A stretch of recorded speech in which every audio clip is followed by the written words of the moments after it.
नमस्कार दोस्तों, स्वागत है लेटेस्ट सॉल्व में। और आज का वीडियो होने वाला है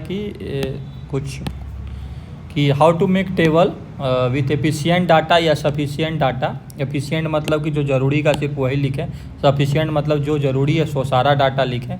और वो कैसे एक्सट्रैक्ट करें पाई चार्ट से, बार ग्राफ से, लाइन ग्राफ से। क्योंकि हाल के दिनों में जो डीपीपी रनिंग था, डीपीपी में बहुत बच्चों को मैंने सलाह भी दिया था कि क्वेश्चन को आप लोग स्टेटमेंट वाइज में ना लिखें। जैसे मान लेते हैं, आगे हम एग्जांपल के साथ भी बताएंगे, लेकिन डाटा जो है वो हमेशा टेबुलेटेड होना चाहिए, तो इसीलिए टेबल बनाना ज़रूरी है।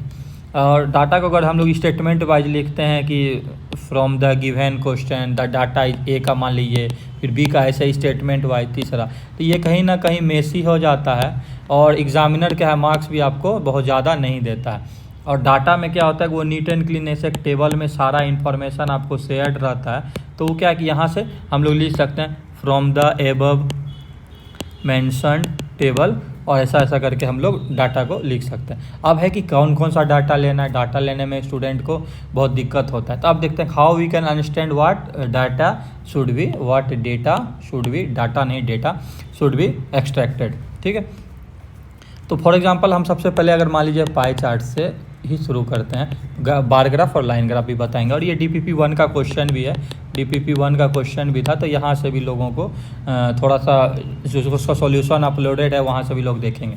तो अब हम सबसे पहले ना कोई भी डाटा है, मान लीजिए एक डीपीपी 1 देखे, क्या परसेंटेज में यहाँ पर सारा जगह बात हुआ और यहाँ भी परसेंटेज में बात हुआ। तो जब भी पाई चार्ट का जिक्र आए ना, तो हम लोग एक जानते हैं कि 100% इक्वल टू 360 डिग्री, 360 डिग्री होता है। ये कब होता है? जब यहाँ पर डिग्री का बात हो, कि यह पूछ देगा कि ये पाई चार्ट और ये पाई चार्ट मिला के कितना डिग्री पूछ रहे हैं, तो ये तब होगा। इसका एग्जांपल हम बाद में बताएंगे। फिलहाल इस क्वेश्चन में क्या है, इस क्वेश्चन में क्या पूछ रहा है ना कि हम क्वेश्चन पढ़ेंगे फिर डाटा बनाएंगे कि batsman played 14 innings against Sri Lanka in ODI and remain out in 5 innings. ठीक है, यहाँ पर क्या पूछ रहा है कि रन्स 2020, तो क्या पूछ रहा है कि सिर्फ रन का बात हो रहा है, या तो वो परसेंटेज में पूछ दे रहा है अप्रोक्सीमेट 5%, तो परसेंटेज से परसेंटेज निकालना आसान है। और यहाँ पर फिर ये रन्स का पूछ रहा है। अब यहाँ दे क्या दिया है कि इस टोटल वैल्यू का वैल्यू दे दिया 2800, इसका वैल्यू दे दिया 2000। तो हम अब पता चल रहा है कि टेबल में जब भी मेरा आएगा, एक और क्या नया डाटा आ रहा है, एक ओडीआई का ग्राफ है, एक T20 का ग्राफ। तो सिंपल अगर हम लोग कॉलम बनाना शुरू करें तो एक कॉलम बन जाएगा ओडीआई, एक कॉलम बन जाएगा मेरा T20।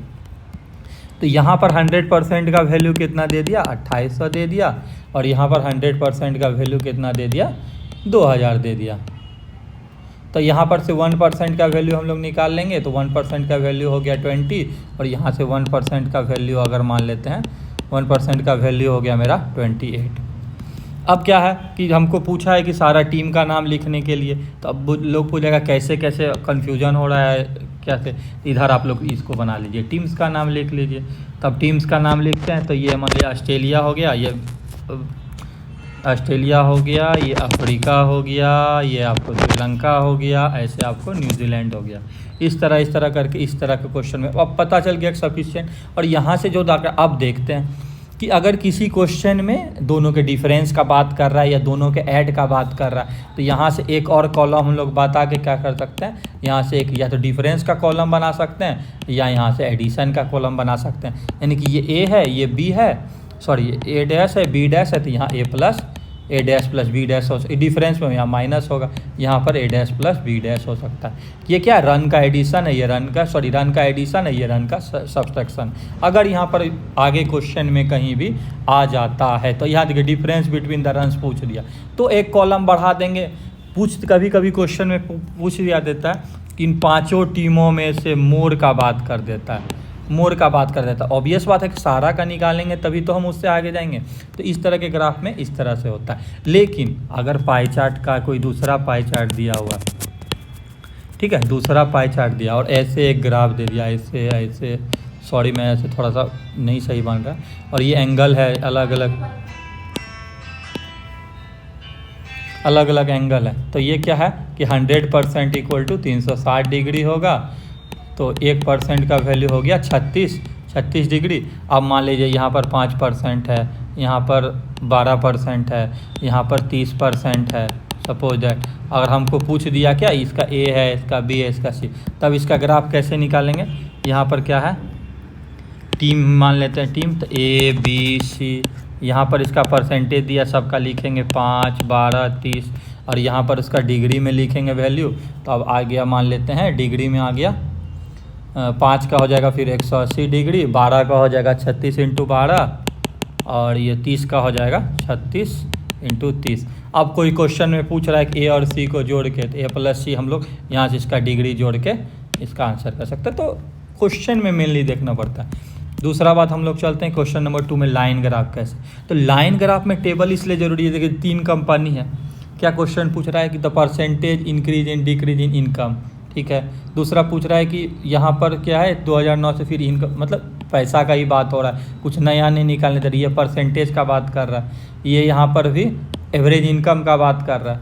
तो सिंपल से हम लोग क्या करेंगे, इस तरह का लाइन ग्राफ अगर सिंगल है तो ये हो गया मतलब कि मेरा कंपनी, और ये उसका हो गया इनकम, और ये मेरा ईयर है। तो ऑब्वियस सा बात है, एक कॉलम ईयर पे यहाँ पे ईयर का होगा।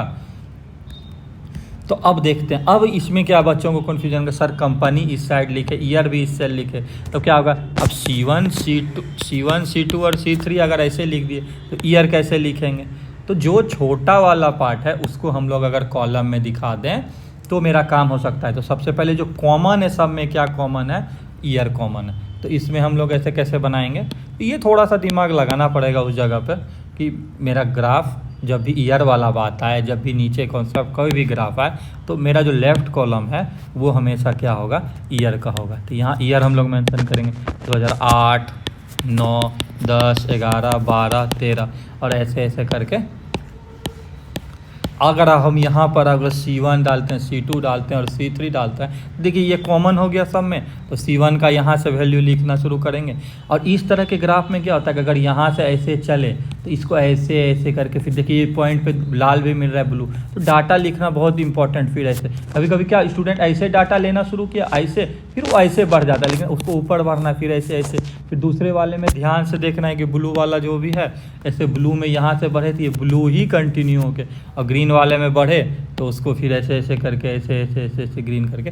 तो सारा डाटा इसलिए लिखना ज़रूरी है। फिर इस टेबल से अब यहाँ पर हमको क्या पूछेगा कि मान लिए फर्दर हो सकता है C2 - C1 कर सकता है। कभी कभी क्या पूछता है विद इन द, जब ईयर वाला इस तरह का क्वेश्चन आता है तो पूछ देगा कि 2009, 10, 10, 11, 11, 12, 12, नहीं कि ओवर द ईयर क्या पूछेगा ना, आपको डिफरेंस का परसेंटेज मान लिए पूछ दिया।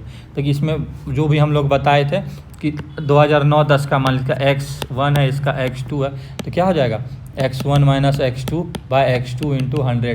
तो एक यहाँ पर एक अलग से कॉलम इसका परसेंटेज का हो जाएगा, किसका, C2 - C1 का। तो वो डिमांड है क्वेश्चन का अगर होता है तो। तब आता है कि अगर 2 ग्राफ सिंपल साथ हमें दे देता है कि बार ग्राफ भी दे दिया और ये भी दे दिया, तो क्वेश्चन पढ़ते हैं क्या है कि जैसे यहाँ पर भी ABCDEF है, तो जो भी नीचे वाला पार्ट है, जो इस तरह का एरो लेफ्ट से राइट जाता है, उसको हम लोग हमेशा ग्राफ में नीचे दिखाएंगे।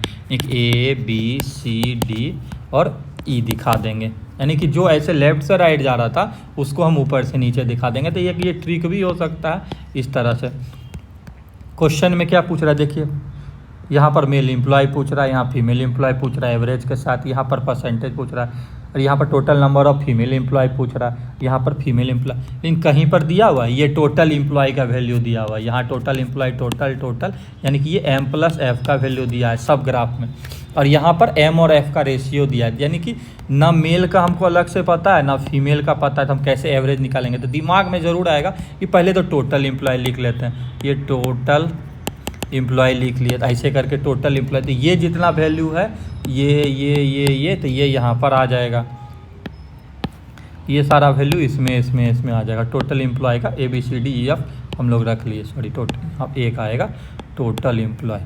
अब क्या आएगा, इसका रेशियो दिया हुआ, तो यहाँ पर लिखेंगे M/F। तो ऑब्वियसली बात है कि टोटल और M/F पता है कि मान लेते हैं कि टोटल 10 रुपये है और हम बोल रहे हैं कि 2:5 में जोड़ना है, तो A/B में मान लीजिए बटना है। तो A का क्या होगा 2/7 × 10, B का क्या होगा 5/7 × 10। तो सिंपल यहाँ भी m/f आएगा, तो यहाँ पर क्या एक निकल का जाएगा मेल, यहाँ पर एक निकल का जाएगा फीमेल। अब ऑब्वियस बात है सारा मेल हमको पता चल गया तो सबको जोड़ सकते हैं, सबको घटा सकते हैं। सारा फीमेल पड़ गया तो सबको या तो जोड़ सकते हैं या सबको घटा सकते हैं। या इन लोगों का एवरेज निकालना है तो टोटल ऐसे फीमेल का यहाँ पर टोटल किया डिवाइडेड बाय 5 कर देंगे, क्योंकि 5 कंपनी है। यहाँ पर इसका एवरेज निकालना है, वो कुछ भी एक दूसरे का जैसे पूछ दिया कि बी का फीमेल कितना है, तो बी का फीमेल यहाँ है भाई, और डी का मेल कितना है, डी का मेल यहाँ पर है भाई। तो इन दोनों का कुछ भी परसेंटेज हो सब, तो क्वेश्चन को कैसे डाटा एक्सट्रैक्ट करना ना, वो यहाँ पर लिखा रह सकता है। यहाँ से ही आपको पता करना कि कैसे दो ग्राफ को कैसे मर्ज करना है, वो देखना है। दूसरा बात हम ये बताएं, नीचे वाला एरो जो है वो हमेशा ऐसे आता है। इस केस में भी था कि नीचे वाला ये एरो का ऐसे था, तो ऑब्वियसली ये ऐसे आ गया। तो ऐसे ऐसे करके ग्राफ बना सकते हैं, और ग्राफ बनाने से कितना कुछ आसान होता है वो आपको पता होगा। आप लोग अच्छे एग्जामिनेशन का तैयारी कर रहे हैं तो आप इसको अच्छे से समझ पाएंगे, तो इम्पॉर्टेंट है। इसके बाद भी अगर कोई दिक्कत है तो आप पर्सनली टेलीग्राम ग्रुप पे हमको पिंग करके ले सकते हैं हेल्प अगला ग्राफ बनाने के लिए। वीडियो देखने के लिए धन्यवाद।